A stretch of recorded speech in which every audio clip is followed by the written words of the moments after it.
Então, conforme prometi, eu vou dar hoje mais algumas explicações suplementares sobre a questão das 12 camadas da personalidade, mas para isso eu preciso voltar um pouco atrás e dizer dos elementos da psicologia do Lipizzondi que foram, por assim dizer, incorporados nessa teoria. Eu estudei o Zondi muito tempo, não só com o Dr. Miller, mas com outros conhecedores da matéria, como Claude Van Reet, Pedro Balas e muitos outros que frequentavam ali o círculo de estudos zondianos que o Dr. Miller criou no seu consultório. E essa psicologia se baseava essencialmente na teoria das pulsões. As pulsões, evidentemente, são impulsos que todo ser humano tem e que se manifestam e se combinam em formas variáveis. Ele dizia que existem 4 pulsões básicas, que são a pulsão do sexo, a pulsão do que ele chamava de paroxismalidade, que é acumular e descarregar, a pulsão do ego, na autoafirmação, e a pulsão de contato social, quer dizer, conhecer, conviver com as pessoas. Cada uma dessas tinha 2 vetores, um positivo e um negativo, e essas pulsões se combinavam diferentemente, formando uma variedade de formatos de personalidade possíveis. E o Zondi, que durante um tempo trabalhou no Instituto de Genealogia de Budapeste, ele acabou verificando que havia uma recorrência de doenças e de profissões dentro das mesmas famílias ao longo do tempo. E um dia ele teve uma intuição genial de que essas pulsões se expressavam em simpatias e antipatias que as pessoas tinham pelos seus semelhantes. E com isso ele coletou 48 fotografias de pacientes nos quais uma dessas pulsões se manifestava de uma maneira exagerada e mórbida e criou o famoso teste de Zondi. Mas, é claro, o teste por si, ele não funciona sem um enorme conhecimento da teoria. Quer dizer, não é um teste que você possa aplicar de maneira mecânica. Embora haja na internet um site francês, Le Fameux Test de Zondi, tá certo? Onde você obtém um resultado. Aquele resultado não é inexato, mas é muito genérico e muito esquemático, né, do teste. O teste de Zondi, em primeiro lugar, ele precisa ser feito várias vezes, no mínimo 10, né, para você obter um diagnóstico correto. E o Zondi, por um lado, ele tinha esse quadro das pulsões e ele tinha um esquema em pirâmide dos elementos da personalidade, onde numa primeira faixa você tinha os impulsos básicos, né, certo? Numa segunda você tinha o meio social, na terceira você tinha o meio cultural, na quarta você tinha o ego e no topo do ego você tinha o espírito, né? Então dizia ele que a função do ego era articular essas várias pulsões de maneira a que elas pudessem se manifestar de uma maneira que ele dizia, primeiro socializada e depois humanizada. Quer dizer, você primeiro canaliza as pulsões de uma maneira que seja socialmente aceitável e depois, com base nisso, você vai transformando esses impulsos em virtudes e qualidades, né? E o ego, evidentemente, para fazer isso, ele tem de ser orientado pelo espírito. Quer dizer, ele vai sozinho até um certo ponto, mas depois daí tem que ter uma espécie de inspiração superior, que é exatamente o que ele chamava o espírito. E eu, durante muito tempo, comecei a meditar sobre isso. Ele comparava essas pulsões a um palco giratório, né? O palco vai girando e aparece uma pulsão, depois a outra, depois conforme a situação que você está vivendo. E normalmente o palco gira, de modo que todas as pulsões possam encontrar a sua expressão devida e ser, por assim dizer, contrabalançadas ou neutralizadas pelas outras, conforme a situação. E ele comparava a doença mental a um palco giratório que quebrou. Então ficava sempre a mesma pulsão obsessivamente, forçando a conduta num determinado sentido. E forçando, isso é que é a coisa mais extraordinária, porque ele descobriu tudo isso antes que os caras tivessem descrito o ADN. muito antes. Isso aí em 1910, 20, ele já tinha essa ideia toda. E ele descobriu que essas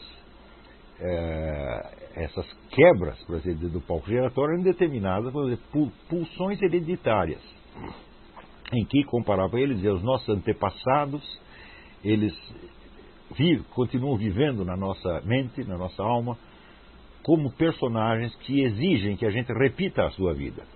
Então é por isso que você tem esses sintomas recorrentes ao longo do tempo. Tá certo? E a função do ego é usar esse material hereditário, combinando de maneira mais ou menos criativa, para que ele se torne, primeiro, que a conduta se torne, primeiro, socialmente aceitável e depois se torne até um canal para manifestação de algumas virtudes e qualidades. E esse problema de como lidar com as pulsões, isso aí me ocupou muito tempo, porque todo o problema da maturidade é este. Nós temos basicamente os mesmos impulsos e a conquista da maturidade tudo depende, vamos dizer, de um conhecimento efetivo das pulsões que você tem. Quer dizer, que são desejos que às vezes aparecem sob uma forma direta, às vezes aparecem sob a forma da sua rejeição. Por exemplo, vamos dizer, a própria pulsão sexual, ele diz que se manifesta de duas maneiras, ativa e passiva, e que essas duas podem, por sua vez, ser afirmadas ou negadas, de modo que a negação, quando é extrema, ela mostra, vamos dizer, a presença e a força dessa pulsão. Não é isso? Então, por exemplo, você pode encontrar uma pessoa que tem, vamos dizer, uma vida sexual nula, zero, a pessoa aparentemente é assexuada, mas quando você faz o teste, você vê que tem uma tensão enorme, né, nessa área sexual. Então, aquele impulso que é rejeitado é o que está determinando efetivamente a conduta. Né? E assim acontece com as outras pulsões também. O sujeito que, por exemplo, se retira, o misantropo não quer falar com ninguém, tal, mas quando vê o vetor contato está exacerbado, quer dizer, ele está ansiando por um contato humano, e justamente essa ânsia é tão forte que ele tem que negá-la porque não consegue satisfazê-la. Então, observando essas coisas em mim mesmo e nas outras pessoas, quer dizer, eu apliquei, não para fins clínicos, evidentemente, mas apenas para meu estudo, apliquei esse teste de Zonde em centenas de pessoas que eu conhecia muito bem, né? E eu acredito que foi a psicologia do Zonde foi a primeira corrente de pensamento cuja veracidade eu pude confirmar na prática. Eu via que aquilo era exatamente assim, testava de um jeito, testava do outro, falava, mas não é que o homem tem razão mesmo? E na época do Zonde, a ideia de que as doenças mentais eram hereditárias, né, foi muito subscrita pelo pessoal favorável à eutanásia, sobretudo os nazistas. E criou-se uma situação aí, muito estranha, porque o Zonde não só era judeu, como foi prisioneiro de um campo de concentração, do qual ele conseguiu sair por suborno, né, que ele deu a quantia equivalente à compra de um tanque de guerra, mas um dinheirão na época. Então o Zonde ficou assim como uma espécie de batata quente, ninguém queria mexer nisso. Porém, depois, com os estudos sobre o ADN, está falando, não dá mais para negar, a coisa está aí presente mesmo, é um fato. Então o interesse pelo Zonde aumentou muito nas últimas décadas. Né? Você tem uma infinidade de livros sobre o Zonde agora, né? E sem dúvida foi um dos maiores gênios da psicologia e da psiquiatria de todos os tempos.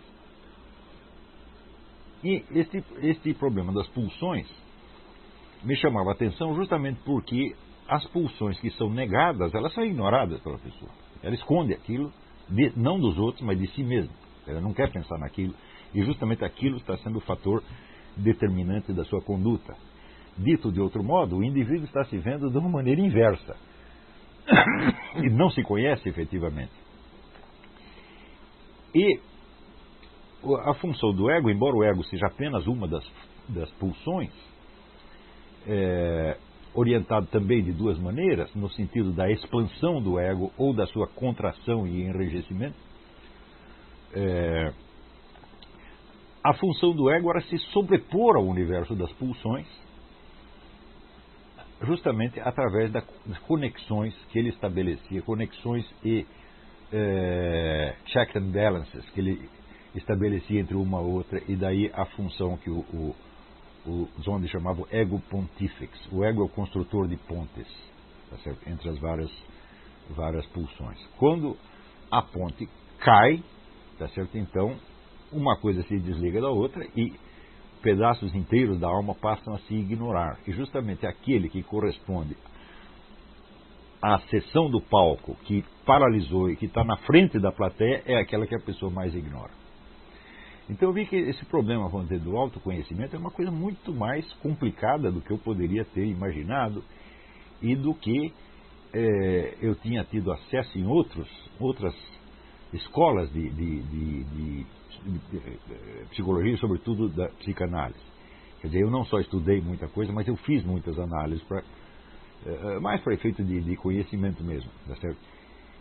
E vi que todas elas, comparadas ao Zondi, eram muito pobres. Só o Zondi tinha um plano geral da coisa, sabia integrar isso dentro do conjunto da história, da cultura e do espírito. Então, chegou um momento em que eu notei, falei, o Zondi ele deu o mapa da coisa, mas esse mapa ainda é estático, ele está falando apenas dos aspectos que são, das pulsões que são permanentes no ser humano e que se combinam, recombinam a cada momento de uma maneira diferente, conforme, vamos dizer, as atitudes da vida, os problemas que você tem, etc. As suas pulsões elas vão se modificando às vezes. Ele também pensava que a melhor maneira, que o ego opera através das escolhas que ele faz, escolhas conscientes. E que as escolhas principais eram a escolha do casamento, quer dizer, o parceiro que você escolhia, a escolha do círculo de amigos e a escolha do seu trabalho ou profissão. E ele criou um negócio que ele chamava de ergoterapia, que não é laborterapia, é completamente diferente, e que é justamente a orientação do indivíduo para uma ou outra profissão que permite uma montagem melhor do seu esquema pulsional. Ele tinha começado com essa verificação da coincidência entre profissões e doenças mentais na história das famílias. E culmina, então, o trabalho dele numa série de procedimentos psicoterapêuticos, entre os quais a escolha de um trabalho definitivo ou temporário, para curar o indivíduo, porque naquele trabalho ele é obrigado a articular os seus impulsos de uma maneira diferente do que fazia antes. Só que eu vi que faltava no Zondi uma coisa que era uma psicologia do desenvolvimento humano. Ele tinha o quadro, tinha o processo diagnóstico para cada momento da vida e tinha o procedimento terapêutico. Mas faltava o aspecto biográfico, quer dizer, o desenvolvimento de uma vida inteira. Eu falei, bom, então eu tenho que começar a procurar isso aí. Nesse momento me aconteceu uma coisa que muito me ajudou. Eu conheci um astrólogo búlgaro que residia no Uruguai, chamado Boris Christoff. O Boris Christoff era um homem muito engraçado, muito espirituoso, um gênio sob certos aspectos. E ele tinha algumas realizações fantásticas no campo da astrologia, entre os quais o fato de que ele prestava serviços à polícia uruguaia para localizar pessoas desaparecidas. Quando houve aquele caso do avião que caiu nos Andes, e as pessoas até começaram a praticar antropofagia e tal, ele ajudou muito a localizar essas pessoas por métodos astrológicos. Essa parte dos métodos astrológicos dele eu não conhecia direito, não conheço até hoje, mas em astrologia existe uma multidão de métodos de previsão, alguns enormemente complicados, como as chamadas direções primárias, que requerem altos cálculos de trigonometria esférica, outros mais simples, e eu nunca levei a sério nenhum desses métodos de previsão. Até hoje, eu acho que a única coisa que é mais ou menos válida na astrologia é o aspecto estrutural permanente, se é que isso existe, né? Mas, entre outras técnicas que o Boris Christoff usava, ele tinha inventado uma que era muito simples. Ele partiu do fato de que um giro completo do planeta Urano, são 84 anos, representava o esquema de uma vida inteira, quer dizer, a duração esquemática ideal, por assim dizer, da vida humana. E partindo disso, ele pegava cada casa do horóscopo, dividia em 7 pedaços, e dizia, cada pedaço corresponde a um ano da vida do cara. Se você me perguntar se isso funciona ou não, eu digo, até hoje não sei. Tá certo? Ele, inclusive, esse método ele chamava Proluna. Então ele fez a minha Proluna, umas coisas acertou, outras errou, e como diz, até hoje ninguém sabe quem morreu. Eu garanto que foi ele, garanto que fui eu. Mas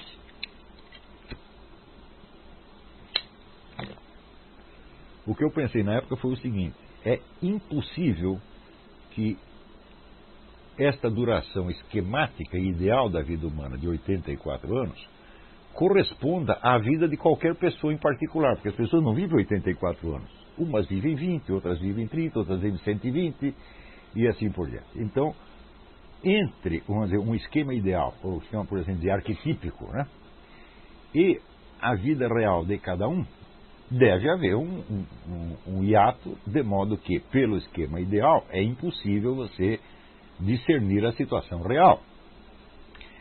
No entanto,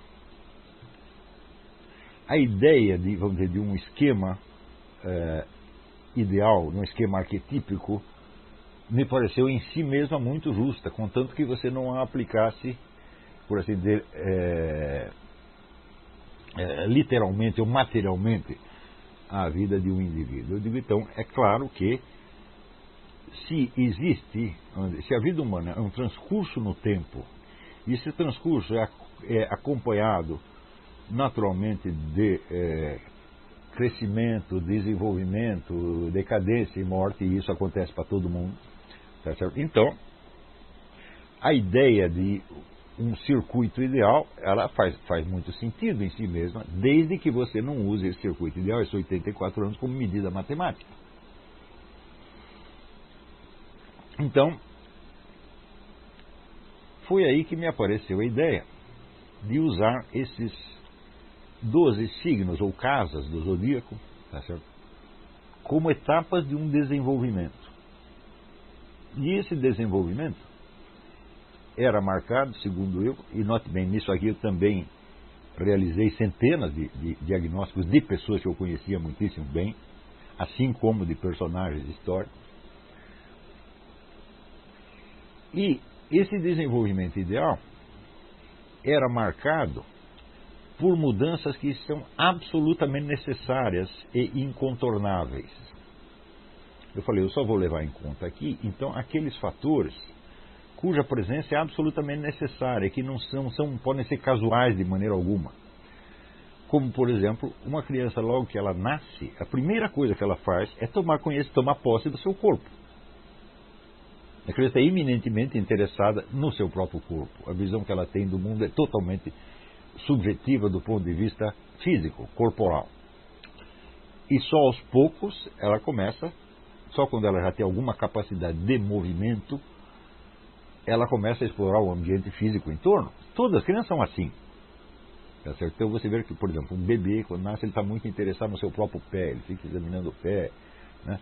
Chupando o dedo, chupando o pé, e assim por diante. Mais tarde ele começa a remexer objetos. Essa ordem não pode ser invertida, é impossível. O garoto começa a tomar conhecimento do ambiente físico em torno antes de tomar posse do seu próprio corpo. Então aí você tem uma passagem nítida. Essa passagem não podia ser assinalada com uma cronologia exata, quer dizer, foi tal dia que o neguinho mudou. Isso não é possível. Mas a passagem tem de acontecer de qualquer maneira. Existia em seguida uma terceira passagem, que é quando o indivíduo começa a se comunicar não só com o seu ambiente físico, mas com o ambiente verbal em torno. Quando ele aprende os signos, a linguagem, e começa a ter um meio de ação que ele não tinha antes. Não é isso? Essa passagem também é nítida, quer dizer, não há possibilidade de você confundir, quer dizer, um bebê que está apenas, vamos dizer, engatinhando e explorando coisas em torno, com um bebê um pouco mais tarde, quando ele é já capaz de se explicar de alguma maneira. Tá certo? Essa passagem também não corresponde, vamos dizer, a uma data exata, uma cronologia, mas ela por assim dizer, conceptualmente inconfundível. Não há como confundir uma coisa com a outra. Então foi disto que me apareceu a ideia, vamos dizer, das 12 camadas da personalidade. E essas camadas eram marcadas por duas coisas. Primeiro, a busca de um objetivo dominante e o aparecimento de um tipo de sofrimento também dominante durante uma certa fase. Então, você vê que uma criança que logo que nasceu, vamos dizer, ela está... A primeira coisa que ela se ocupa é tomar posse do seu próprio corpo, e a coisa que mais a faz sofrer é o próprio corpo. A criança chora quando está com sono, quando está com fome, quando está com dor. Se ela não tem, por assim dizer, problemas humanos. Estou chorando porque minha namorada me largou, estou chorando porque perdi o emprego. Eu não tenho esse problema. Eu estou chorando porque minha barriga me dói, né, porque eu quero mamar, alguma coisa desse tipo. E, num segundo momento, quando começa a exploração do ambiente físico, ela pode ter frustrações que vêm do ambiente físico. Por exemplo, quando ela pega um objeto e o pai e a mãe tomam esse objeto da mão dela, ela começa a chorar. Isso é muito diferente de chorar porque você está com fome ou com dor. Tá certo? Então, nesse segundo momento,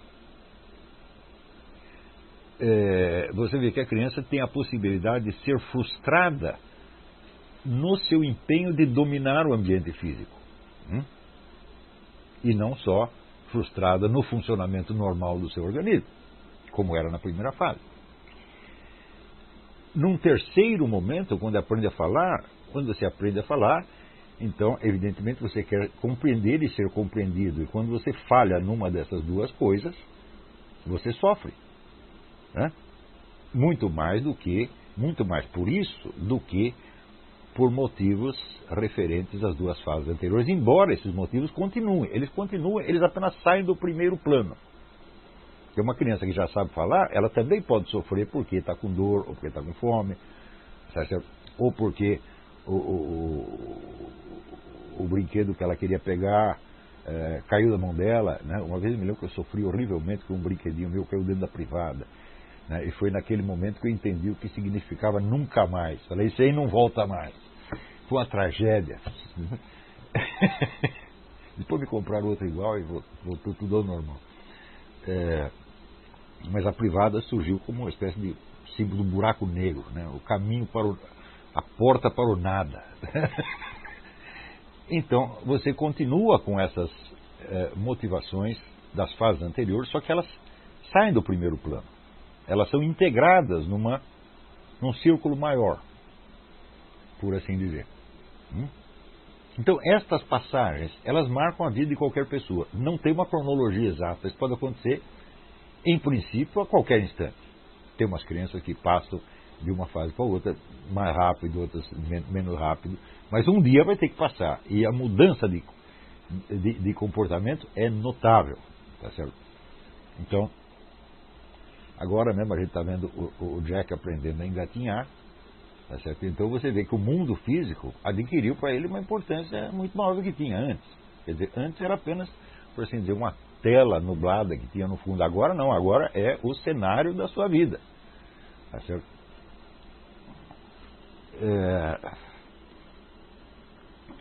Então, quando vai aprendendo a falar, então a comunicação humana se torna enormemente mais importante do que qualquer outra coisa. Por exemplo, a manipulação do ambiente físico agora é feita através da linguagem. Ele tem como pedir coisas, ele tem como se explicar. Então, quer dizer, a comunicação verbal, ela abrange, encobre e contém as duas fases anteriores. Então, o desenvolvimento podia ser descrito de uma forma esquemática que correspondia aos famosos 84 anos, sem precisar durar 84 anos. Né? Tem pessoas que podiam percorrer aquilo muito mais rapidamente. Mas nenhuma dava saltos. Isto é importante, porque a atividade de uma das fases requeria, por assim dizer, o domínio da fase anterior.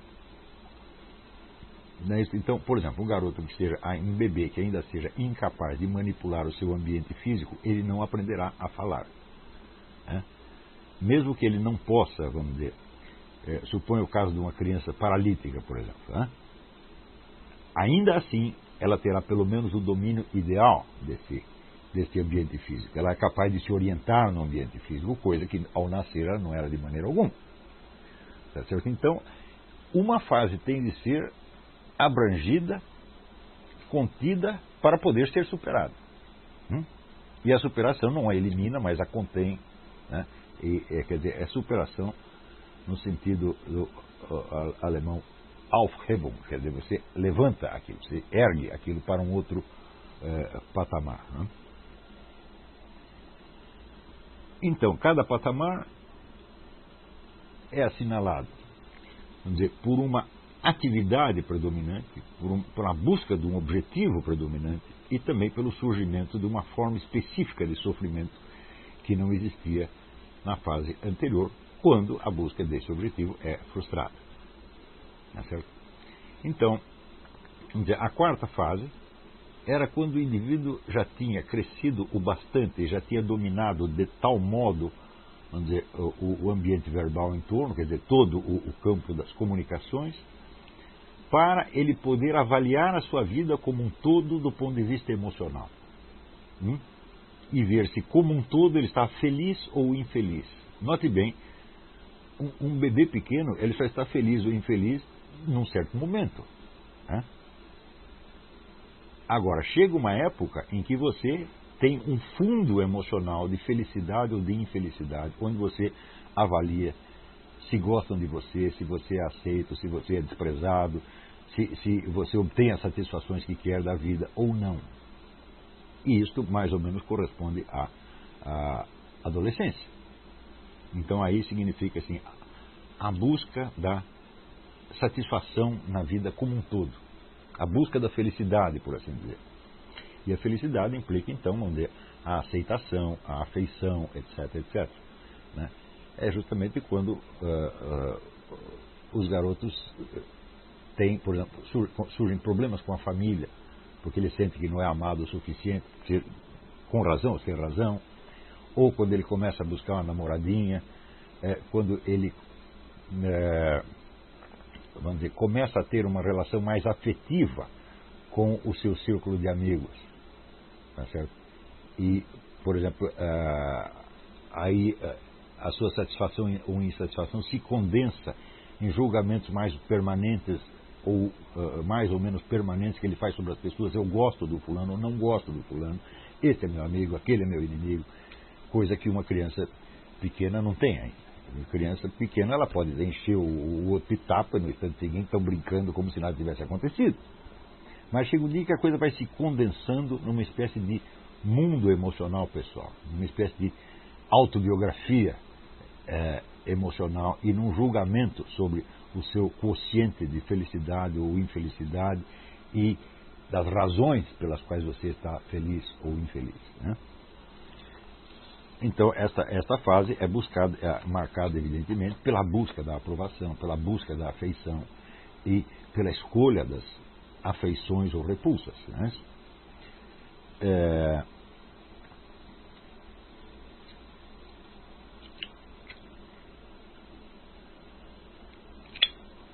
Logo em seguida, o indivíduo entra numa fase em que já não lhe basta ser gostado ou ter, vamos dizer, o coeficiente de felicidade necessário.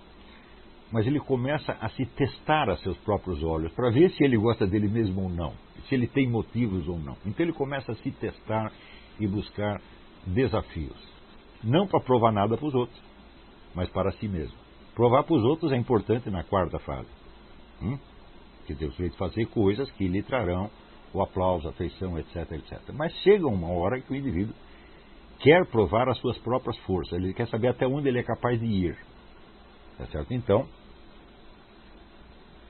aí começa a buscar desafios. Tá certo? Não de olho na plateia, mas de olho na sua própria segurança interior. Quer dizer, a conquista de uma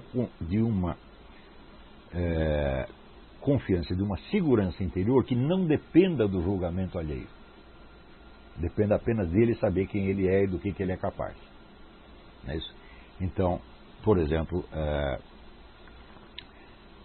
se os garotos entram numa briga, tá certo? Importa a cada um deles vencer a briga, mesmo que não haja plateia alguma. Não é isso? Ao fazer, por exemplo, um exercício, o indivíduo tem que se superar de alguma maneira. Quer dizer, a busca da autossuperação é a constante. Isso aí. É claro que a necessidade do aplauso, da aprovação, ainda existe, mas ela já não é o foco principal. Por exemplo, se o indivíduo ele fracassa, mas é aplaudido por afeição, por paternalismo, ele se sente profundamente humilhado. Isso não o satisfaz mais. Né? Quer dizer, é o garoto que apanhou na rua e é consolado pela mãe. Se ele está na quarta fase, ele fica feliz, porque é tudo o que ele queria, isto. Mas se ele está na quinta, então a afeição materna começa a ser uma vergonha para ele. É aí que os garotos, por exemplo, fogem da mãe. Né? A rejeição da mãe é característica nessa época. Quer dizer, eu não quero ser carregado no colo. Eu quero, né, ser como o Alberto Roberto, eu se fiz por si mesmo. Tá certo? Então, esta é uma fase em que o indivíduo se impõe desafios. Todo mundo absolutamente passa por tudo isso. Tá certo? Só que tem alguns casos que o sujeito para. Quando ele já tem aquele mínimo de confiança em si mesmo que lhe permite atuar na sociedade, ele tem de passar para uma outra fase, onde colocar-se em teste já não é o suficiente, mas é preciso ter uma eficiência real, como por exemplo quando ele arruma um emprego. Quer dizer, o meu patrão não quer saber se eu tenho autoconfiança ou não tenho autoconfiança, ele quer que eu faça o serviço direitinho. Então aí o desafio deixa de ser um meio de autoavaliação e passa a ser um meio de ação efetiva na sociedade, onde o que interessa não é mais a busca da segurança, mas a busca da eficiência. Veja que é impossível você passar para esta se você não passou pela anterior. Se você não tem aquele mínimo de autoconfiança necessário para você saber quem você é, o que você pode, como é que você vai avaliar se você está sendo eficiente ou não? Isso é impossível. Né? Muito bem. Se passou por esta fase, então você chega a uma coisa que é a maturidade. A maturidade significa que o indivíduo, ele sabe quem ele é, ele sabe se ele está feliz ou infeliz, ele sabe, conhece mais ou menos o seu círculo de capacidades, ele sabe quais são os seus direitos e deveres na sociedade. E ele sabe que deve julgar os outros, mais ou menos, pelos mesmos critérios. Então, aí adquire um senso de justiça, de, por exemplo, o que nós diríamos cidadania. Quer dizer, essa camada 7, então, é a camada do homem normal de toda a sociedade. Quer dizer, você tem que saber quem você é, onde você está, quais são os seus direitos, quais são os seus deveres e como julgar o próximo, de acordo mais ou menos com a mesma tabela de direitos e deveres. Tá certo? O que lhe permite, então, uma convivência objetiva, normal e saudável com outras pessoas. O desenvolvimento humano, evidentemente, não para aí. Pode haver uma oitava camada em que o indivíduo que é adulto, ele coloca toda a sua vida em questão. Diz, bom, eu já obtive o que eu queria, eu estou aqui casado, sou um pai de família, sou capaz, etc, etc, etc, tenho lá meu dinheiro, tenho meu emprego, está tudo certinho, mas para que serve tudo isso? O que eu estou fazendo aqui? Quem sou eu em última instância? Então, essa é uma etapa de crise, é uma crise da maturidade. Umas pessoas sofrem a crise da maturidade aos 50, 60, aos 40, Outras só sofrem aos 20 e pouco já, dependendo, vamos dizer, da velocidade do seu desenvolvimento. Então, vamos dizer, até a camada 7, todos os seres humanos devem chegar necessariamente. Tá certo? Isso é uma condição para a vida social. Se as pessoas estacionam nas camadas anteriores, a sociedade simplesmente não funciona. E você vai ver que o Brasil é um exemplo disso, onde o número de pessoas que param na camada 4 é um negócio impressionante. E aqueles que estão na 4 lutando para passar para a 5, mas sem passar, sem assumir inteiramente a responsabilidade do desafio, portanto ainda estando na 4, e ainda necessitando muito da aprovação, do aplauso do grupo, do apoio exterior, as pessoas não podem agir objetivamente jamais, porque tudo que elas estão fazendo é para adquirir uma satisfação, uma gratificação subjetiva, no fim das contas. E, no entanto, embora estejam na camada 4, elas podem socialmente desempenhar papéis que correspondem às camadas seguintes. O sujeito pode estar casado, ter filho, ter um emprego, etc, etc. E ainda a sua motivação básica é a de camada 4. É a aceitação, é a sua felicidade subjetiva, etc, etc. Então, é claro que uma sociedade que é composta de pessoas assim não pode funcionar. Por quê? As ações do indivíduo sempre terão, vamos dizer, uma motivação aparente, que é aquela que corresponde à sua função na sociedade, e uma motivação interior efetiva, que é muito mais primitiva, por assim dizer. Quer dizer, o indivíduo parece, por exemplo, que está tentando fazer um trabalho eficientemente, mas não é esse o foco do seu interesse. O seu interesse é receber um agrado, como é que se é, definir quem é o grupo de amigos e quem é o grupo de inimigos, e assim por diante. Espera aí, tem uma pergunta aqui.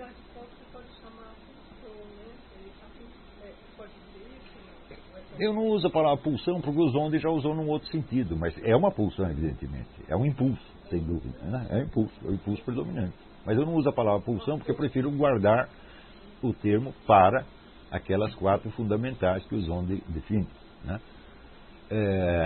Então, aí, a partir do momento em que uma pessoa, o desenvolvimento interior estaciona numa camada, mas o desenvolvimento social da pessoa continua, quer dizer, ela começa a ocupar lugares na sociedade que correspondem a etapas mais elevadas, então a conduta se torna dúplice. Ele parece que está querendo uma coisa, mas na verdade está fazendo outra. E na convivência entre pessoas que são assim, você tem, vamos dizer, a mentira duplicada e elevada à enésima potência, porque no fim das contas é tudo fingimento. Ninguém é capaz se o indivíduo fosse capaz de dizer, olha, eu estou um pouco ligando para ser eficiente no trabalho, o que eu quero é que gostem de mim, o que eu quero é me sentir ligado aos meus amigos e hostil aos meus inimigos, né? Se o indivíduo confessasse isso, ele talvez começasse a passar para a fase seguinte, porque ele diria, pô, mas isso é uma chatice, isso não basta para mim. Né? Mas, quando acontece essa defasagem entre o desenvolvimento interior e o desenvolvimento social, então você entra na falsificação da vida social.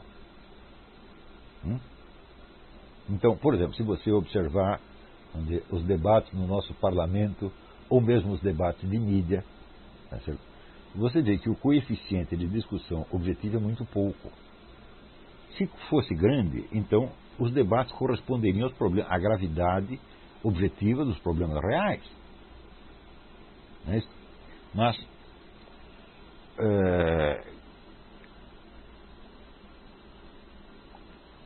muitas vezes também as exigências de uma etapa ou camada mais primitiva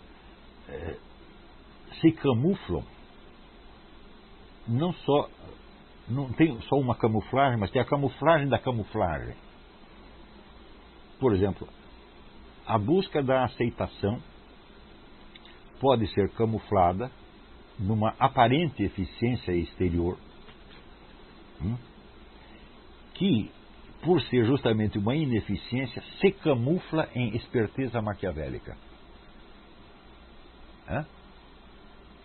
Eu lhe dou um exemplo. Quando eu comecei a trabalhar no jornalismo, frequentemente nós tínhamos que viajar e, evidentemente, o jornal pagava as despesas. Então, entre os jornalistas se considera uma obrigação superfaturar as despesas. Quer dizer, se você cobra da empresa apenas aquilo que você gastou, então você é um puxa-saco patrão, você é patronal. Então, para ser aceito entre nós, você tem que superfaturar.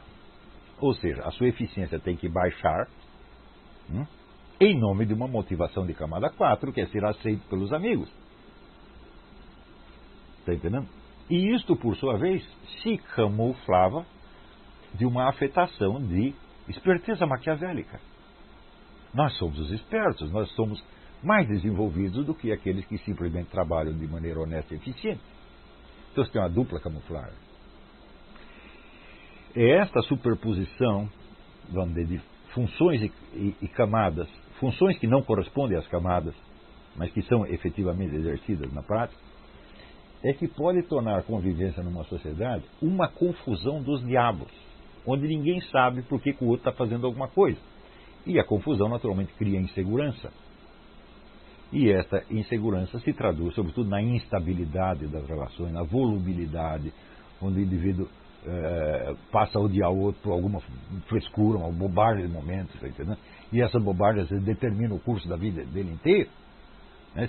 Isso aí acontece com muita frequência. E é, vamos dizer, um sintoma de mau desenvolvimento humano. O indivíduo que estaciona na camada 4 é porque algo lhe faltou em termos de educação doméstica. A educação doméstica foi má. A gente sabe que o número de pessoas que têm filhos, mas odeiam ter filhos, é muito grande. Quer dizer, pessoas que não se tornaram pais e mães por vocação, mas simplesmente porque uma fatalidade da natureza, o espermatozoide que chegou lá na hora errada, a camisinha estourou, alguma coisa assim. Então o sujeito vê o filho como uma fatalidade que lhe caiu na cabeça e ele vai tentar se vingar desse filho de qualquer maneira, ou se vingar da mulher que lhe deu o filho e assim por diante. Então é claro que a criança criada nessas circunstâncias, ela não vai obter, vamos dizer, o carinho, a atenção necessária para que se desenvolva normalmente, porque isso é a coisa mais importante. Durante as 3 fases anteriores, né, é absolutamente necessário que os pais garantam o coeficiente de afeição para que, ao chegar na 4, ela não empaque e, por assim dizer, o palco giratório não estaciona ali mesmo. Senão, as necessidades afetivas continuarão sendo o centro da vida do sujeito pelo resto da vida, sem que ele possa confessá-lo para si mesmo. Então começa a mandar camuflagem perante os outros, é camuflagem perante si mesmo. Então é claro que a convivência aí é um jogo de erros, é um sistema de erros, como dizia o Carlos Drummond de Andrade. Não é isso? E pense bem, como é possível que uma sociedade assim tenha uma política organizada, uma administração eficiente, tá certo? Uma imprensa que funcione, uma educação maravilhosa? É impossível. Né? Isso aqui, fazendo um parênteses,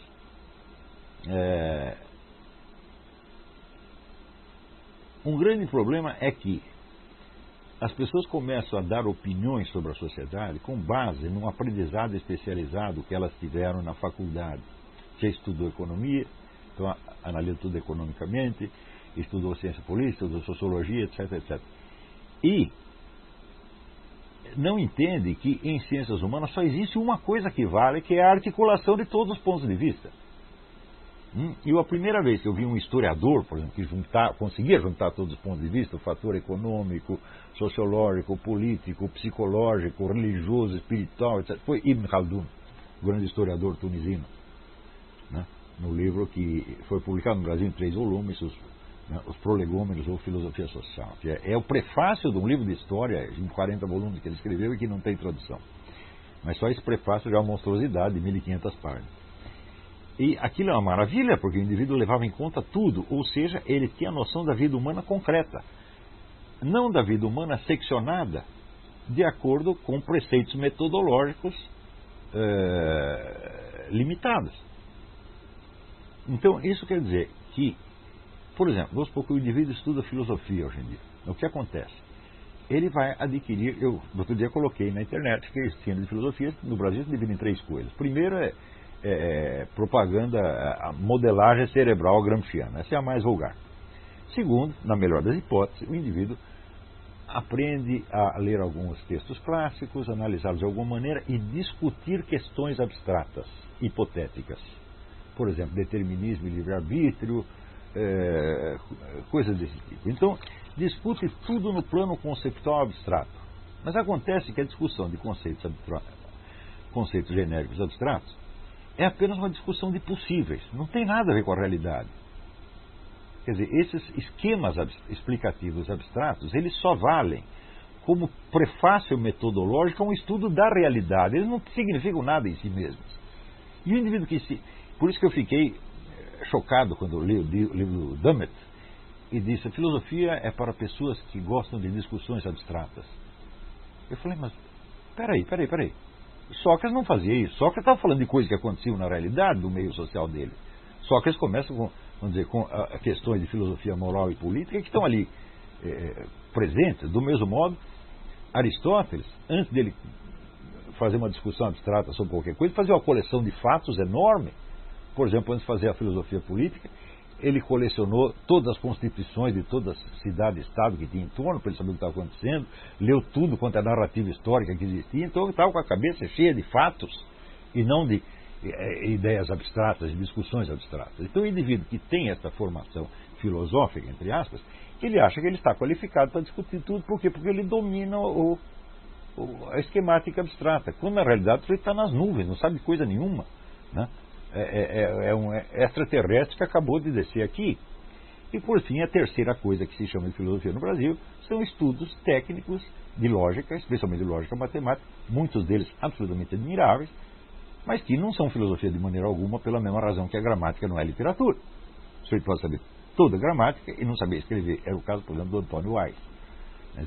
Que o Miro Fernandes dizia: ele conhece todas as palavras da língua portuguesa, ele só não sabe juntá-las, né? E ao passo que existem excelentes escritores que não dominam completamente a gramática. Um deles é o Lima Barreto. O Lima Barreto comete erros de gramática, sem perceber, mas ainda assim ele tem força, tem expressão, etc. Então, a lógica, como diz o Eric Weil, a lógica definitivamente não é filosofia. Então, essas pessoas não são filósofos, são quase matemáticos. Então, com esta formação, ninguém está habilitado a analisar filosoficamente questão nenhuma, a não ser questões escolares, genéricas, abstratas. Então, eu acho que este é um dos piores produtos que a universidade lança no mercado. A primeira é modelagem gramsciana. O segundo é lidar com questões abstratas, tá certo? Ou ler alguns clássicos. E o terceiro são questões de lógica, questões técnicas de lógica. E curioso, o Brasil tem grandes lógicos, né? Algumas das glórias intelectuais do Brasil são o pessoal da lógica matemática, né?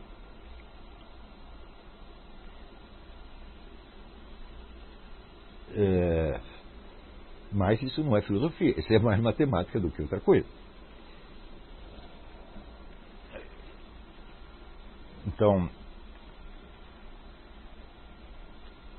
muito bem, voltando aí às camadas, até a camada 7 é, por assim dizer, obrigatório, isso faz parte da normalidade social, e se essa normalidade não é alcançada, nada na sociedade vai funcionar, né? Mesmo porque se tem um sujeito que age objetivamente no seu trabalho, e que está realmente atuando como homem de camada 6 ou 7, ele vai ferir e magoar muitas pessoas em torno, porque ele vai agir de maneira impessoal, vai agir segundo um critério de eficiência, e não está querendo saber se você está feliz ou não. Então, quantas vezes eu não vi, às vezes no jornal, as pessoas mais eficientes e corretas serem odiadas pelos outros, né? Porque estava ali para obter um resultado objetivo e não para fortalecer o espírito de grupo, né? Fazer as pessoas se sentirem bem, etc. É claro que aí você tem uma duplicidade aí também é uma situação dupla, porque, por exemplo, se você tem um chefe, digamos, um chefe de redação, um chefe de escritório, um gerente administrativo, uma coisa assim, ele pode pautar a sua conduta pela eficiência objetiva. Por exemplo, se é uma fábrica de sabonete, você quer vender sabonete. Se é um jornal, você quer vender jornal, e assim por diante. Né? Ou você pode pautar a coisa pela administração de recursos humanos e fazer todo mundo se sentir bem, embora a coisa como um todo não funcione. Então, evidentemente, nesse segundo caso, o indivíduo será tido como um grande chefe, ótimo, porque ele faz todo mundo se sentir bem. Fazer as pessoas se sentir bem não resulta necessariamente em eficiência. Às vezes, ao contrário, isso pode consumir todo o esforço do indivíduo. Né? E aí, eu me lembrei daquele negócio do Alexandre Zinoviev, que em toda e qualquer organização existem dois tipos de conhecimentos que você precisa ter. O primeiro são aqueles que servem para atender os objetivos da organização. E o segundo são aqueles que você precisa para sobreviver e subir dentro da organização. São dois tipos de conhecimento completamente diferentes. E é evidente que as pessoas que sobem mais são as que dominam este segundo tipo de tecnologia e não aqueles que são as finalidades da organização. Então, numa sociedade onde muitas pessoas estão estacionadas na camada 4, o número dessas situações onde as pessoas vão subir porque sabem subir na vida e porque sua única tecnologia é subir na vida e tirando isso não sabem fazer mais nada, vai ser muito grande. Se você pegar os nossos presidentes, dois últimos presidentes da República, Lula e Dilma, eles são exatamente isto. Eles não sabem fazer nada. Mas o Lula, pelo menos, tinha a técnica de agradar a todos. E assim subiu na vida. Eu já falei muitas vezes, o Lula subiu dentro do partido porque ele não tinha inimigos. Ele não fazia questão de ter uma opinião pessoal, ele não se impunha, ele deixava o pessoal tomar a decisão e em seguida ele incorporava a decisão da maioria e falava em nome dela e todo mundo ficava contente. Isso é a única técnica que ele tem. Mas isso é suficiente para subir na vida e muito. Então, você vê que aí existem... A palavra eficiência acaba adquirindo um duplo sentido. É eficiência alcançar os objetivos proclamados da organização ou é eficiência em subir na vida? Né? Então, você vê que a partir daí o simples julgamento da conduta das pessoas se torna problemático. Você nunca sabe direito do que você está falando, não sabe em que terreno está pisando. Então, como estava falando do Ibn Khaldun, então você veja que para você tentar alguma análise da sociedade, você precisa fazer um esforço monstro para você conseguir ver as pessoas na sua situação concreta. Isso significa que o número de conhecimentos e de experiências pessoais que você precisa ter para isso é praticamente ilimitado. Porque, veja, se você pegar todas as ciências humanas, a somatória de todas elas não forma um ser humano concreto. Quer dizer, além de você estudar economia, sociologia, política, antropologia, etc., etc., tá certo? Você precisa ter um negócio que o Ortega y Gasset chamava experiência da vida. E que é transmissível até certo ponto, mas não existe um tratado de experiência da vida. É uma coisa que você vai ter que acumular, tá certo? E que também só vale se essa busca for muito sincera, muito verdadeira. Tá certo? E se você colocar para si mesmo o problema, não, espera, eu quero entender o que está acontecendo mesmo. Eu não quero mostrar que eu sou um bom economista, ou que eu sou um bom sociólogo, ou que eu sou bom isso, ou que eu sou aquilo. Eu não estou interessado aqui em tirar boa nota na faculdade. Eu quero chegar, vamos dizer, na máxima medida possível, ao conhecimento da verdade objetiva sobre essa questão que eu estou tratando. Se você não está firmemente decidido a isso, então, seguinte, você não vai chegar a descobrir coisa nenhuma. Mas vai falar um monte de besteira pelo caminho. Então, isso quer dizer que a formação dada nas faculdades brasileiras é de fato uma deformação. Sobretudo a educação filosófica, onde o indivíduo, por saber discutir questões abstratas, ele acha que sabe discutir questões reais, quando às vezes essas coisas são até antagônicas. Então, até a camada 7 é o normal do ser humano. Algumas pessoas, depois que chegam aí, entram numa crise.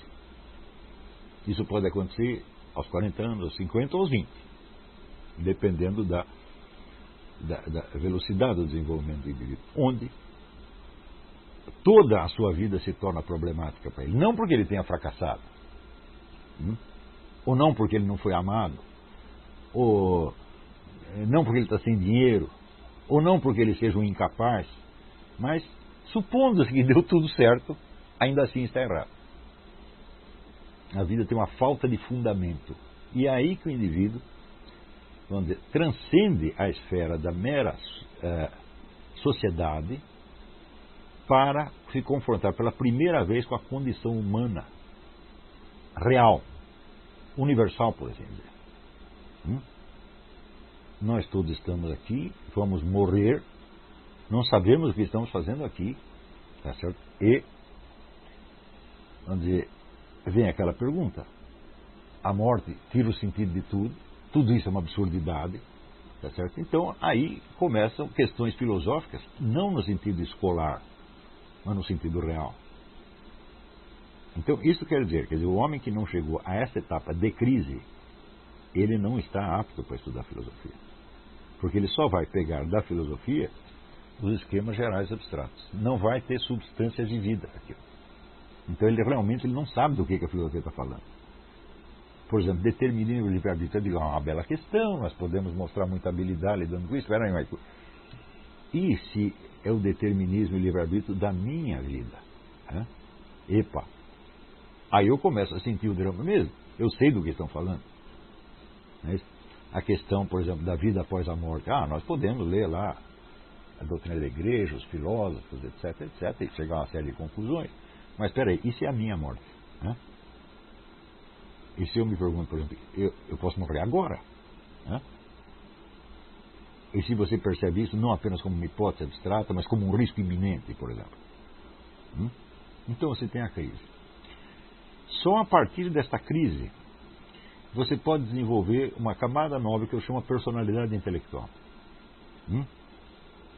Onde as suas ideias e crenças a respeito da vida começam a ser o centro da sua vida. Elas não são um enfeite.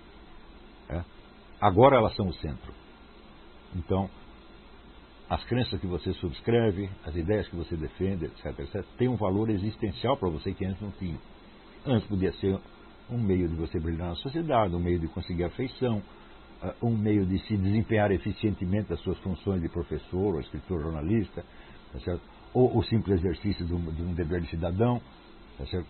Mas agora não, agora elas são o centro. Quer dizer, aquilo que eu acredito mesmo, aquilo que eu penso mesmo, começa a ser importante.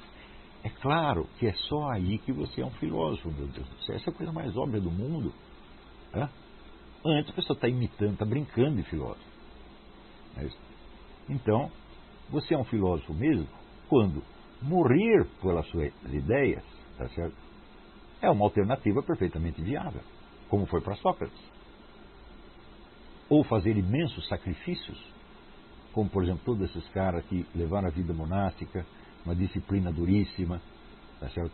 Ou jesuítas que eram mandados para outro continente para ser comidos vivos pelos índios, etc, etc. Então, aí você prova que aquilo que você pensa, que as suas opiniões, são realmente a orientação da sua vida, e não apenas um enfeite, um subterfúgio, etc, etc. Então, é só essas pessoas que estão falando seriamente. Os outros não estão apenas brincando. Do ponto de vista do leitor que está, por sua vez, na camada 4, na 5, na 6, etc., ele não percebe muita diferença. Talvez perceba ao longo de muito tempo. Quer dizer, você lê uma coisa bonitinha, escrita por um sujeito, e diz, esse cara é um filósofo, etc. Depois de uma longa experiência, você percebe que não é bem assim. Muito bem. Supondo-se que você tenha chegado até aí, então você sabe o que você pensa e você, por assim dizer, você paga a conta das suas ideias. Então, neste momento, você começa a se colocar, por assim dizer, acima da sociedade, como alguém que não é mais determinado por ela, mas que busca determiná-la. Aí você está apto para exercer um poder. Se você pensar, por exemplo, se você estudar a vida dos grandes governantes, bons ou maus, não interessa, porque não é disso que eu estou falando, você estuda a vida do Lênin ou do Napoleão Bonaparte, tá certo? Você vê que eles estavam persuadidos de que a sua vontade e a sua visão das coisas se sobrepunham à sociedade, ao ponto de que eles podiam determinar o que ia acontecer na sociedade. Está entendendo? É claro que é só uma pessoa assim que está apta a ser um governante, embora qualquer pessoa de camada 4 possa ser colocado numa posição de governante. E, evidentemente, a conduta do sujeito vai ser praticamente ininterpretável. E quanto mais confusa, mais as pessoas podem achar até que é um personagem fascinante, porque não estão entendendo nada. Mas ele é fascinante não por excesso, e sim por falta, como é o caso do Lula, por exemplo. Ninguém o entende, porque não há o que entender. Não porque seja uma mente complexa, abrangente, tá certo? Que tem planos que ninguém compreende, tá certo? Por exemplo, Napoleão era um sujeito que ninguém compreendia. Ele chegava num campo de batalha, ele fazia planos de batalha que contrariavam tudo que os neguinhos tinham aprendido na academia militar. Ele dizia, é para fazer isso. Daí ficaram, mas capitão, o manual diz o contrário. Não, mas faz assim que vai dar certo. E dava. Então, o próprio Lenin, quando Lenin achou que era possível haver uma revolução proletária num país sem proletariado. Então ele estava contestando não só a organização vigente, mas a própria teoria na qual ele se baseava. Ele, por assim dizer, superou o marxismo clássico e inventou uma outra coisa, a revolução proletária sem proletária. Ele achou que isso era possível e era, tanto que foi feito. Então você veja que a conduta desse sujeito não é mais determinada pelo meio social, pelas influências, mas por uma iniciativa dele. Ele se torna uma força social plasmante, por assim dizer. Então, isso é a camada 10. A camada 11 já vai muito além disso, porque é um indivíduo que não apenas se sobrepõe à sociedade, mas se sobrepõe ao seu momento histórico.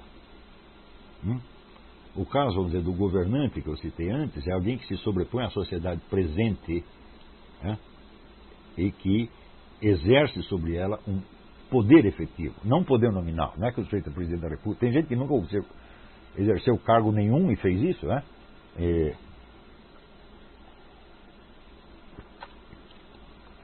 se você estudar, por exemplo, a vida do espião soviético Harry Hopkins, o Harry Hopkins era apenas um assessor do Roosevelt, mas ele mandava muito mais do que o Roosevelt. Ele tomava as decisões, ele sabia o que estava fazendo. Então, evidentemente, um homem de camada 10.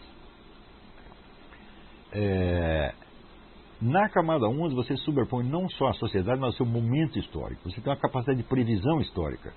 Você sabe para onde as coisas estão indo e como empurrá-las numa certa direção para produzir resultados de longo prazo. Então,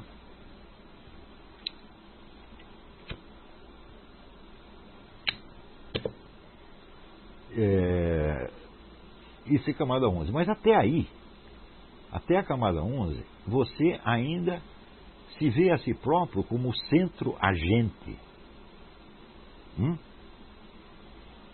Mas pode chegar um momento em que você vê que acima de você tem um outro centro decisório que está atuando através de você. E aí pela primeira vez você sabe o que está falando quando diz a palavra Deus. Você pode, desde as camadas anteriores, vislumbrar isso aqui. Mas, veja, um governante, um homem de camada 10, ele pode dizer que está agindo em nome de Deus, mas ele não sabe. Hitler dizia isso. Não é isso? Muitos disseram isso ao longo do tempo. Outros não dizem em nome de Deus, mas acreditam que é uma força transcendente, como, por exemplo, o próprio Lenin achava que era, vamos dizer, as leis imanentes da história que o estão dirigindo. Na verdade não eram, era apenas a cabeça dele. Você pode ter esse vislumbre disso, mas existem pessoas que estão em contato permanente com essa fonte. Quando você estuda a vida de um santo, do Padre Pio, uma coisa assim, você vê que ele sabe quando é ele que está agindo por conta própria e quando alguém está agindo por meio dele para fazer coisas que ele não conseguiria fazer. Então aí, por assim dizer, é quando o próprio Deus coloca a força dele na tua mão. Mas você sabe que a força não é sua. Então aí é claro que a sua possibilidade de ação transcende não somente a sociedade e a história, mas transcende até, vamos dizer, o mundo físico que te rodeia. Você é capaz de fazer impossibilidades físicas. Tá certo? Então, muito bem, até a camada 7 é normal que as pessoas cheguem. Por assim dizer, é obrigatório. As pessoas toda hora falam cidadania, cidadania, mas vocês não sabem o que é isso. Se você não transcendeu a camada 4, 5, 6, você não chega na 7 e você não é um cidadão. Você é apenas, vamos dizer, um menino inseguro buscando um grupo para se autoafirmar dentro como membro do grupo, tá certo? Ou você é um guerreiro permanente querendo provar para si mesmo as suas próprias capacidades, ou você é apenas um bom funcionário, tá certo? Subalterno, evidentemente, né? Mas não é um cidadão ainda.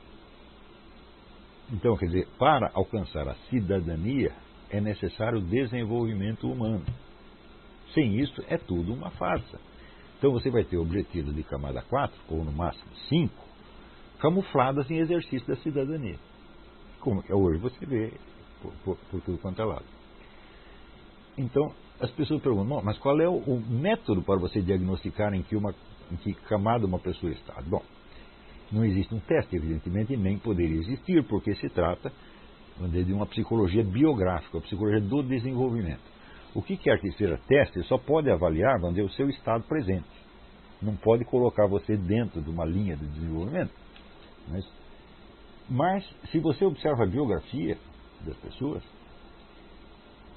você pode fazer essas duas perguntas. O que elas estão buscando de maneira mais permanente? O que quer dizer? Não precisa ser consciente, é? Tá certo? Você vê isso não pelo que as pessoas dizem, pela autoexplicação, mas pela sua conduta real. E, em segundo lugar, pelo que elas sofrem.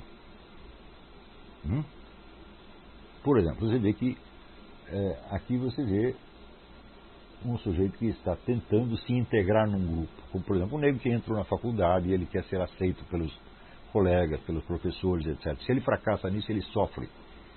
Né? Se ele não é tido como um membro do grupo, como uma boa pessoa, um bom rapaz, um cara legal, etc., ele não fica bem. Né? E daí você vê outro sujeito que está sozinho em casa, treinando halterofilia, tentando levantar 200 quilos. Ninguém está vendo. Mas ele quer fazer aquilo. E se ele fracassar, não adianta ninguém saber, ele vai sofrer do mesmo jeito. Então, por observações deste tipo, você acaba sabendo mais ou menos em que camada a pessoa está. Sobretudo, vamos dizer, pela sua conduta nos momentos decisivos da vida. Não é isso? Então, não pode haver um teste, não pode haver um questionário simples, tá certo? Mas esse é um problema de análise biográfica. Para fazer análise biográfica, é preciso que você tenha estudado muitas vidas e muitas biografias, não só biografias escritas, mas a vida das pessoas que te rodeiam. Pede para sua mãe te contar a vida dela, pede para seus amigos contar. Né? A hora que você souber a vida de muita gente, você começa a aprender a comparar. E isto faz parte da cultura muito mais do que você estudar questões abstratas de filosofia. Estão entendendo? Então, é claro que a inspiração primeira da ideia, eu devia ao Boris Christoff, mas o resultado que eu cheguei era muito tão diferente do que ele chegou, que o esquema da teoria da personalidade, das camadas da personalidade, é perfeitamente compreensível sem qualquer referência ao Boris Christoff, mas de qualquer modo foi uma dívida que eu tenho. A gente nem sabe, mas ele me deu um empurrão. Então fica aí contada a história e exposta esquematicamente a teoria das camadas da personalidade. Nós podemos até voltar a esse assunto com mais detalhes, né? Depois. Para as pessoas que estudam astrologia e que gostam de astrologia, uma primeira advertência: por um mapa astrológico você jamais sabe em que camada o sujeito está. Portanto, o mapa astrológico não diz a respeito disso, porque o mapa astrológico é o mesmo desde que o nego nasce até que ele mora. Então, por isso não é aquilo que eu chamei de caráter. Caráter são aqueles fatores absolutamente permanentes que ficam imutáveis na passagem de camada a camada. Né? Se o horóscopo corresponde a alguma coisa que ainda está para ser averiguado, ele só pode corresponder aos fatores permanentes. E o pessoal pergunta, mas e as progressões, os trânsitos planetários, etc, etc. Todas as progressões de trânsitos planetários só fazem sentido quando referidos à figura estática do horóscopo originário. Portanto, eles são apenas um desdobramento matemático inteiramente previsível. Tá certo? E se são inteiramente previsíveis, eles não podem ter nada a ver com a passagem de camada a camada. Tá? Então, vamos fazer um intervalinho, daqui a pouco nós voltamos.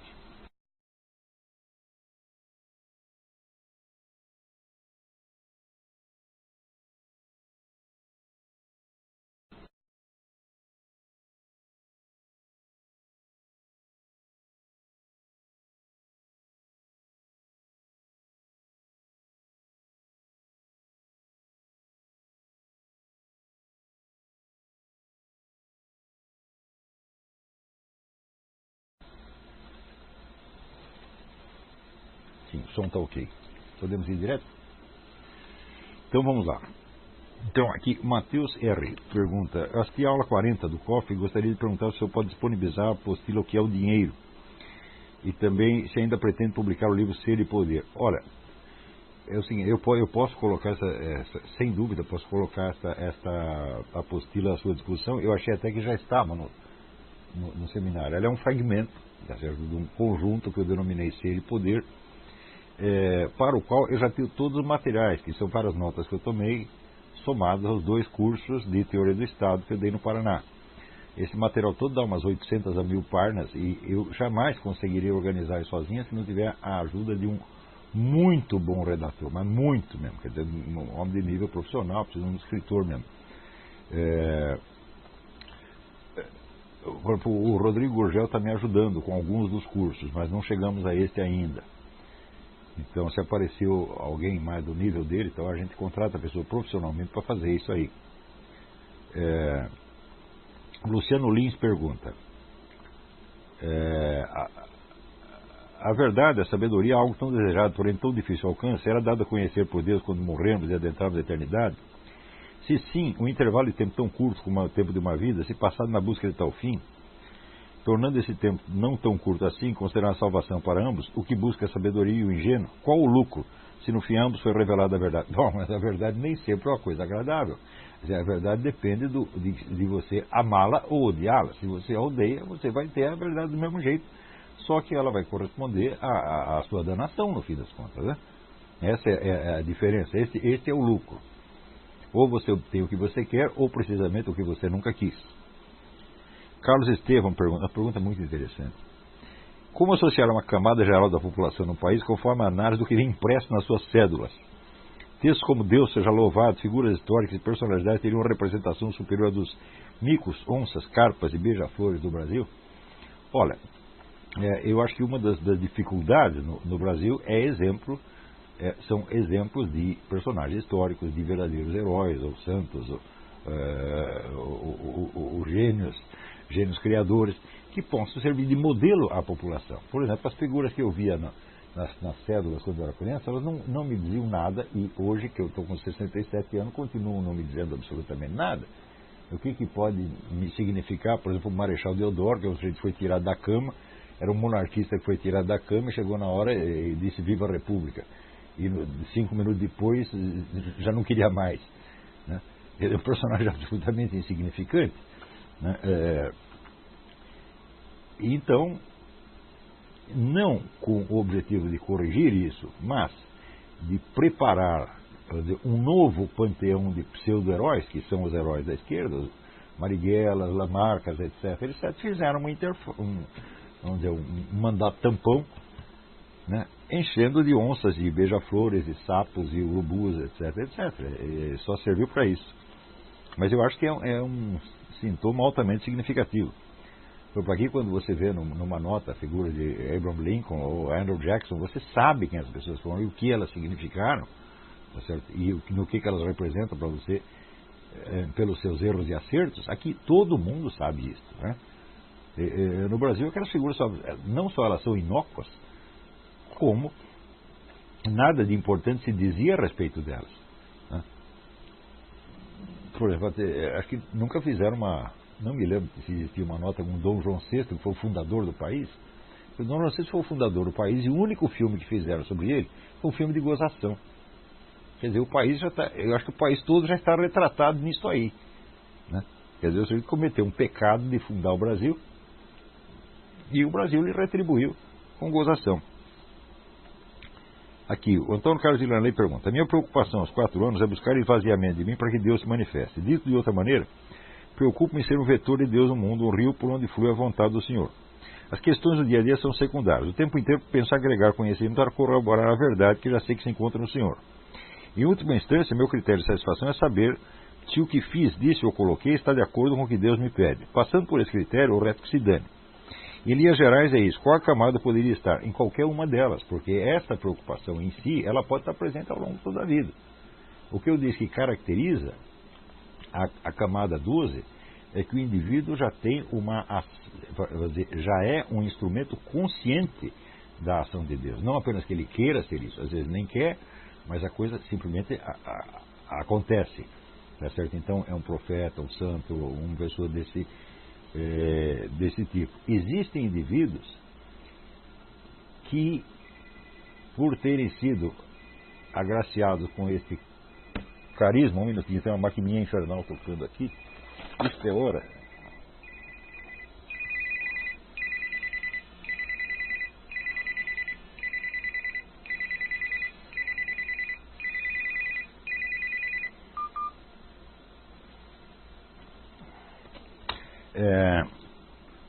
Que por terem sido agraciados com esse carisma, já tem isso desde pequeno, por assim dizer, mas esse é um caso excepcional. Ainda assim, o indivíduo vai ter que passar por todas as camadas de desenvolvimento sem que elas, vamos dizer, afetem esse núcleo espiritual essencial.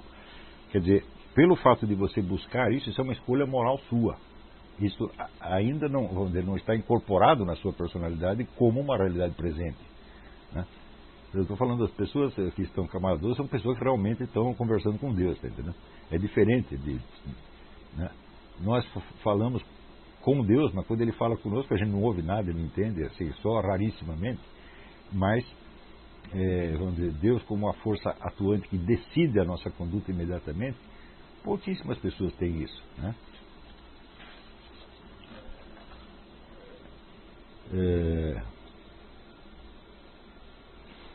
Guilherme Stein: se Hitler, Lenin, etc. atingiram camadas mais elevadas da personalidade, então posso concluir que essas camadas não estão necessariamente correlacionadas à maior virtude do sabedoria. Não, de fato, não estão.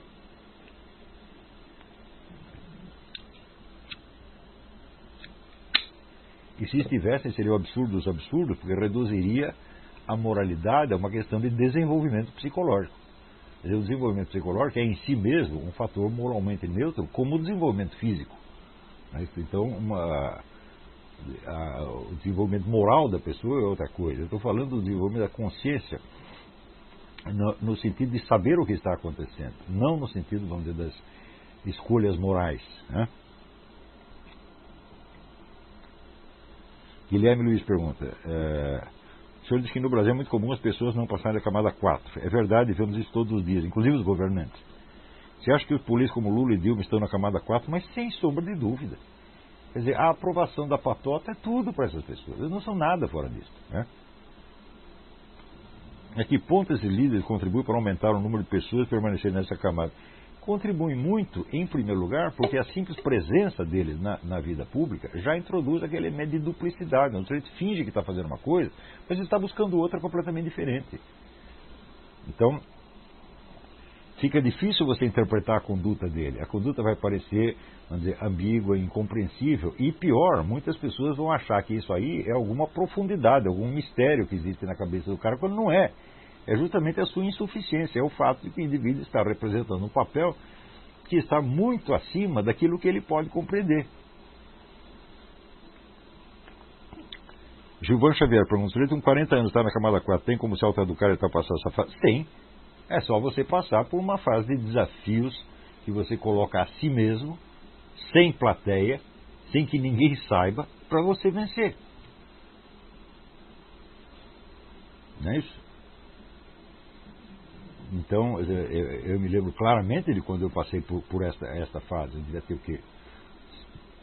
13, 14 anos, onde quando eu tinha medo de uma coisa, era exatamente aquela coisa que eu ia fazer para perder o medo. Ninguém sabia, não tinha ninguém vendo, mas Era para eu adquirir, eu ser uma fonte da minha própria segurança.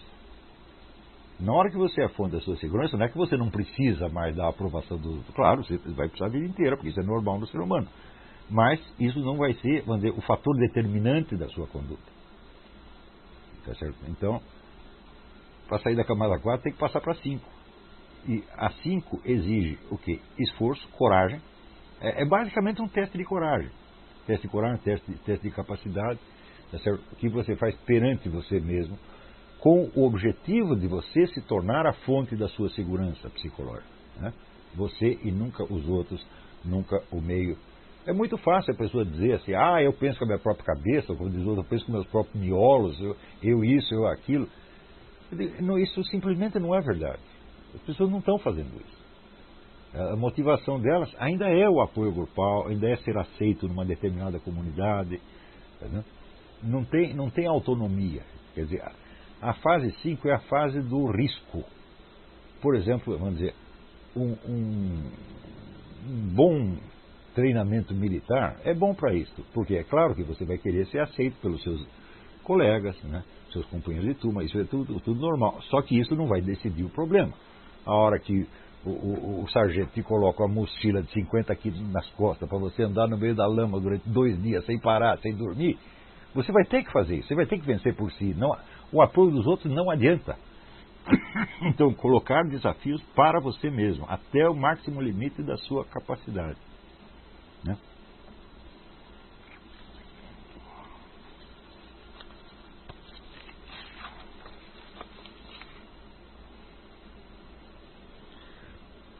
Mara Signorelli, eu gostaria de saber tudo o que há para saber sobre o tema do simbolismo natural. Aquele assunto que o senhor falou com o Hugo no Hangout. Ele deve levar alguns bons anos e dar um trabalhão. Mas, na verdade, a bibliografia é pequena. Além do Guénon, existe o livro vários livros do Titus Burckhardt que tratam disso de uma maneira brilhante. Existe o livro do Gilbert Durand, L'Imagination Symbolique. E existe um livro de uma antropóloga sobre isso, que aborda sobre um ângulo completamente diferente. O livro chama-se Símbolos Naturais, Natural Symbols. E a autora chama-se Mary Douglas. E eu acho que isso é tudo, e tirando assim aquilo que eu mesmo disse nesse curso, que você encontrará nas apostilas.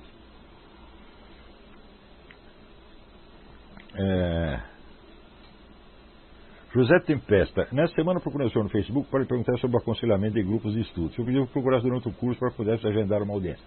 Eu acho isso faz parte da minha rotina normal, quando as pessoas formam um grupo de estudos sobre um tema ou sobre o outro. Elas marcam uma conversa sobre o Skype e a gente conversa periodicamente, não com muita frequência, porque não é possível, mas sempre que dá. Se você tem Skype, você acrescenta lá o meu Skype, que é Olavo de Carvalho, tudo junto, tá certo? E me manda um pedido de adicionar você lá na lista e em seguida pelo próprio Skype nós marcamos. Isso é muito fácil, tá bom?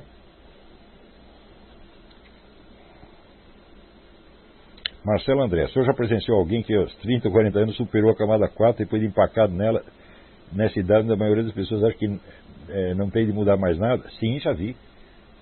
Às vezes forçado pelas circunstâncias. Né? Às vezes você vê pessoas que elas são carentes afetivos, estão sempre buscando a aprovação do grupo, tudo que fazem é para se mostrar para o grupinho, para ser aceito. Às vezes, você vê escolas nesse sentido, sobretudo faculdades, são elementos altamente corruptores. Tá certo? Porque eles te julgam não exatamente pela sua capacidade, mas pela sua semelhança com os demais. Você tem que se tornar semelhante ao seu professor, semelhante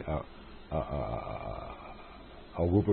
Leia o que eu escrevi sobre isso no Digesto Econômico, vai sair explicado com bastante detalhe isso aí. Então, nesse sentido, fixa a pessoa, por assim dizer, na camada 4. Não é isso? Então, por exemplo, quando a hora que você vai fazer uma tese de mestrado, por exemplo, ele quer uma tese de mestrado que agrade a banca, que agrade a plateia. Ele não vai fazer uma coisa que está acima da capacidade dela.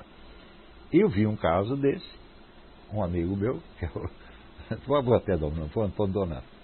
O Antônio Donato estava fazendo mestrado em educação e ele fez uma tese de mestrado que era de 1000 páginas.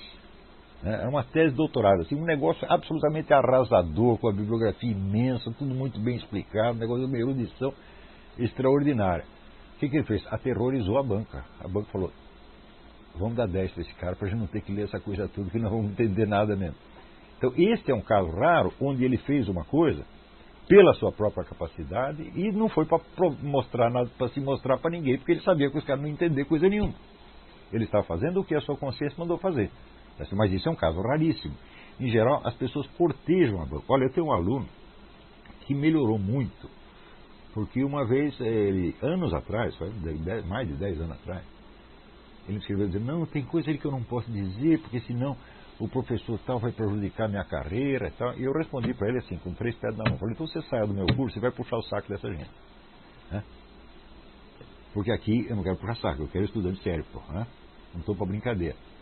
Se lá você precisa parecer bonzinho, né, e você aceita esse jogo, você nunca vai ser nada. Filósofo você nunca vai ser. E o cara se corrigiu. E isso fez muito bem para ele. Né? Mas tem pessoas que, se você diz isso, elas ficam ofendidinhas, saem batendo pezinho, dizendo que você é autoritário, você é vaidoso, você não sei o quê, você tudo assim, interpretando na base projetiva do camada 4, tá entendendo?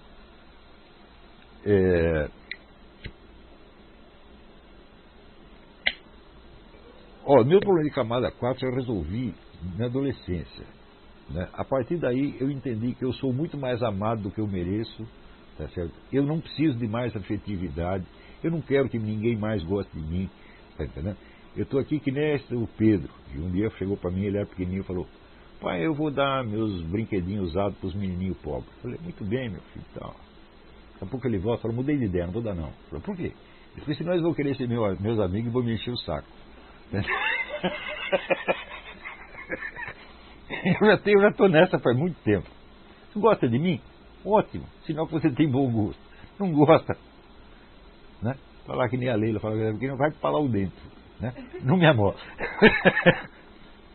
Quer falar mal de mim? Fale nas suas páginas, nos seus blogs, etc. Não vê.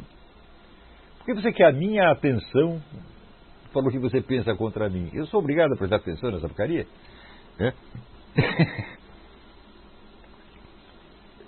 Mas eu já vi pessoas, vamos dizer, pularem da camada 4 para 5 forçada pelas circunstâncias. O sujeito é espremido numa situação onde não adianta ele querer afetividade, não adianta ele querer apoio, ele vai ter que resolver sozinho. E daí tem que se virar. Né? Situações de perigo. Agora mesmo eu estava lendo um livro que chama Ataques de Ursos. Estou lendo tudo de urso. E ali tem um médico que tratou de várias vítimas de ataques de urso e que ele diz que existe o fenômeno que chama de coragem impregnada. Quer dizer, você vê uma pessoa numa situação difícil e aparece uma coragem que você nunca teve. Né? Por exemplo, seu amigo está sendo lá comido pelo urso e você vai dar uma facada no urso, coisa que antes você era capaz de fugir de um cachorrinho. De repente, aparece isso, muitas vezes na vida. Quer dizer, às vezes o que é ruim é bom. Não é isso? Leandro Estives, o professor Ricardo da Costa envia-lhe um abraço. Manda outro para ele. O professor Ricardo da Costa é uma pessoa digna do maior respeito. Tem feito um belo trabalho na área de história. Outro dia até alguém me perguntou, falou, não, ele me ofereceu um mestrado para estudar com ele. Está falando, aceita correndo. Né? Conviver com amidez vai te fazer bem pro resto da vida. E aqui tem o mesmo Adriano de Oliveira pergunta, não é o mesmo, é outro. Tem uma dúvida relacionada com o tema da aula.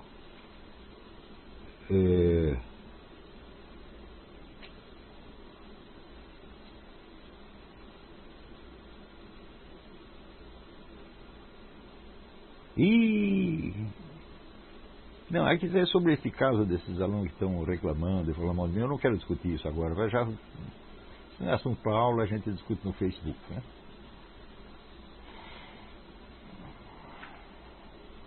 Eu só digo o seguinte, faz 30 anos que eu dou aula e faz 30 anos que de vez em quando existe um autoexpurgo periódico. Né? E as pessoas vão esbravejar, falam barulho engraçado, depois elas desaparecem. Passa 10, 20 anos, elas começam a cercar de novo, pedindo um lugarzinho ao sol, não para mim diretamente, mas para alunos, amigos, etc. Isso é batata.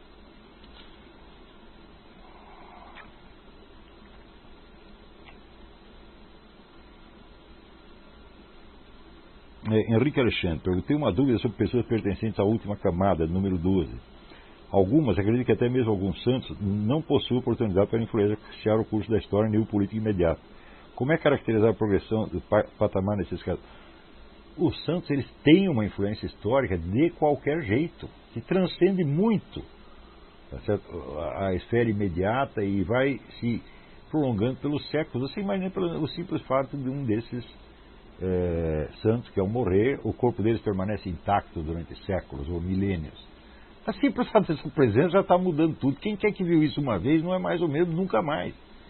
E mesmo que não tenha visto, o corpo está lá, é uma possibilidade permanente. Isso é o que se chama, no mundo esotérico, a ação de presença. Ele está mudando a coisa pelo simples fato de que ele está ali.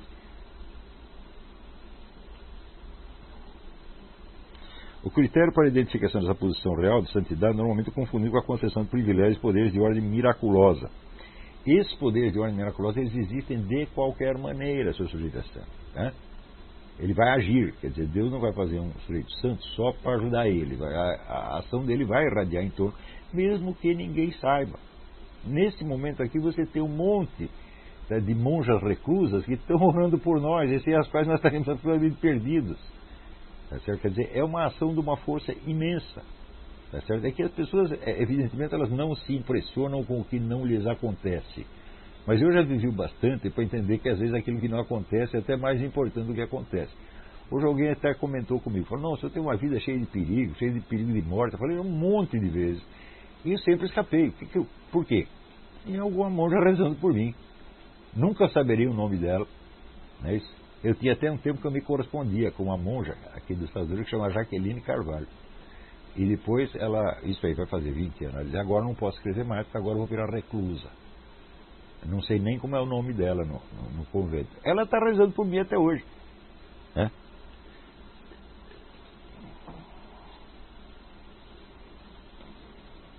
Frederico Westing Brito, existe alguma relação entre as camadas da personalidade e as chamadas moradas, conforme ensinou Santa Teresa d'Ávila? Acredito que não. Mas eu não fiz um estudo específico sobre isso. Eu gostaria de fazer, mas eu acho que, vamos dizer, a psicologia da santidade não está ao alcance da minha compreensão ainda.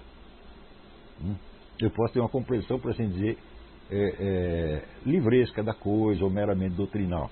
Tem gente que quando obtém isso já acha que sabe tudo, mas eu sei que não é assim. Então, isso é importante. Você só compreende até aquela camada em que você está. A seguinte você vislumbra.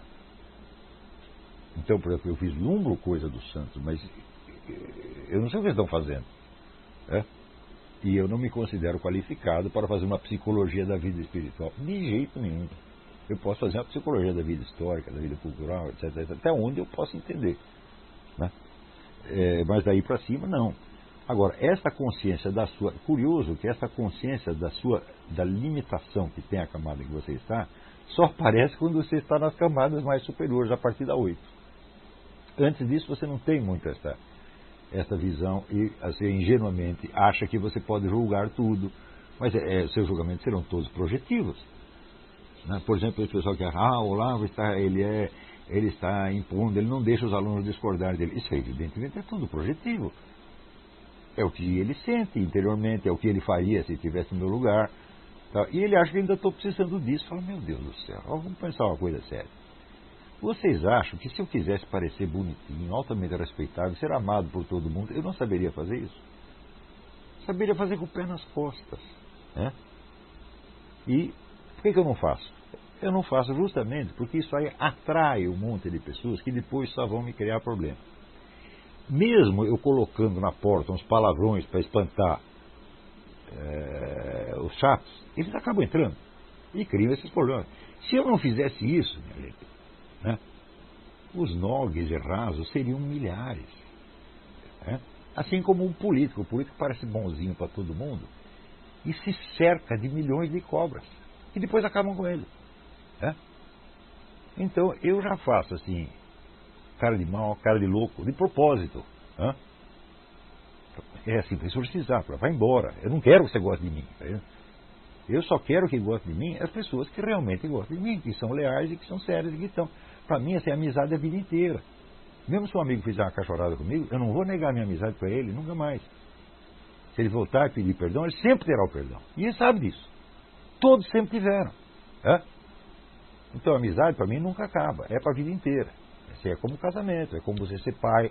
Você não é um pai temporário. Sou pai de você até segunda-feira. Não é assim, porra. É por resto da vida. Não é isso? Mesmo depois de você morrer, você ainda é pai. Tá certo? Então, casamento, amizade, paternidade, compromisso, essa coisa toda só para a vida inteira. Então, eu quero essas pessoas. Né? Pessoas que, mesmo, vamos supor que o sujeito é um baita de um gênio e daqui 10 anos ele está sabendo 40 vezes mais do que eu. Né?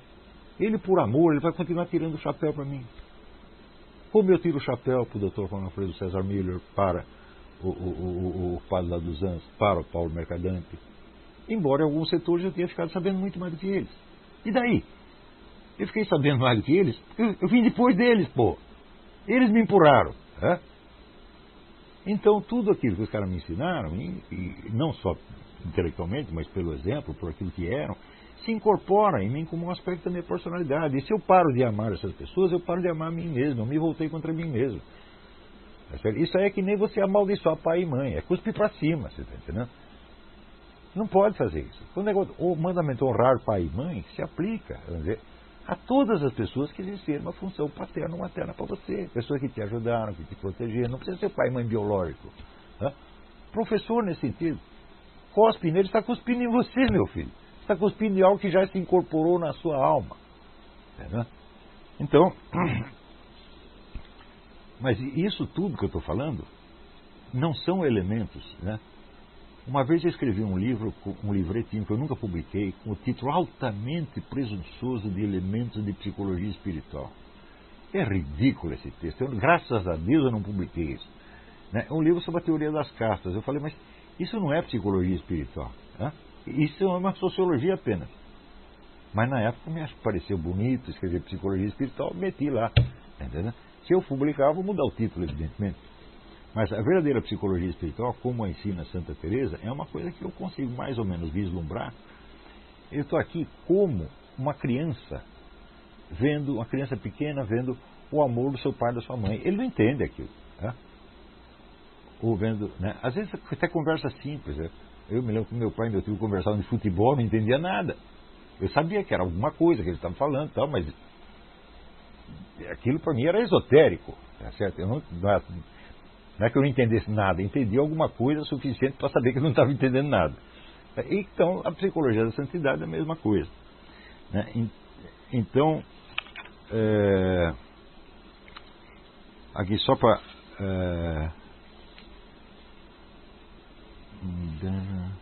olha, todas as perguntas que vêm pedindo listas de livros, eu vou ter que dar um jeito para respondê-las por escrito, fora da aula, no site, porque aqui não, dá 10 livros aí. Fala, peraí, calma aí, eu